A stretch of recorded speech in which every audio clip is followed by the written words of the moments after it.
നമ്മുടെ നാട്ടുമ്പുറങ്ങളിൽ പറമ്പിലും വഴിയോരങ്ങളിൽ ധാരാളമായി കണ്ടുവരുന്ന ഒരു ചെറു സസ്യമാണ് മുക്കുറ്റി. കർക്കിടക മാസത്തിൽ മുക്കുറ്റി എടുത്ത് അരച്ച് അതിന്റെ നീരെടുത്ത് തിരുനെറ്റിയിൽ കുറിയിടുന്നത് ആരോഗ്യപരമായി ഒരുപാട് നല്ലതാണെന്ന് പറയപ്പെടുന്നുണ്ട്. പണ്ട് പഴമക്കാർ പറയുന്ന കാര്യമാണ്. മുക്കുറ്റിയുടെ ഏറ്റവും പ്രധാന ഗുണമെന്ന് പറയുന്നത് പ്രമേഹത്തെ പൂർണ്ണമായും ഇല്ലാതാക്കി കളയുന്നു എന്നാണ്.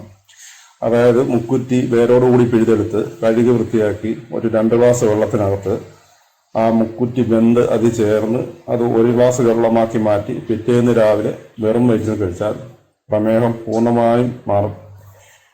ആഴ്ചയിൽ 1 ദിവസം മാത്രമേ കുടിക്കാവൂ, എല്ലാ ദിവസവും കുടിക്കുന്നത് നല്ലതല്ല. മുക്കുറ്റി എന്ന് പറയുന്നത് ആയുർവേദ പ്രകാരം ഈ സസ്യം പനി, ജലദോഷം, മൂത്രാശയക്കല്ല്, വാത, പിത്തരോഗങ്ങൾക്ക് വളരെ നല്ലതാണെന്ന് പറയുന്നു. അൾസർ, മുറിവുകൾ തുടങ്ങിയവയ്ക്കും വളരെ നല്ലതാണ്. മുക്കുറ്റി നല്ലൊരു വിഷഹാരിയാണ്. കടന്നൽ, പഴുതാര തുടങ്ങിയവ കുത്തിയാൽ മുക്കുറ്റി സമൂലം അരച്ച്, സമൂലം എന്ന് പറഞ്ഞാൽ വേരും കൂടി ചേർത്ത് അരച്ച് പുറമേ പുരട്ടുന്നതും കഴിക്കുന്നതും വളരെ നല്ലതാണ്. വയറിളക്കത്തിന് മുക്കുറ്റി അരച്ച് മോരിൽ കലക്കി കുടിക്കുന്നത് വളരെ നല്ലതാണ്.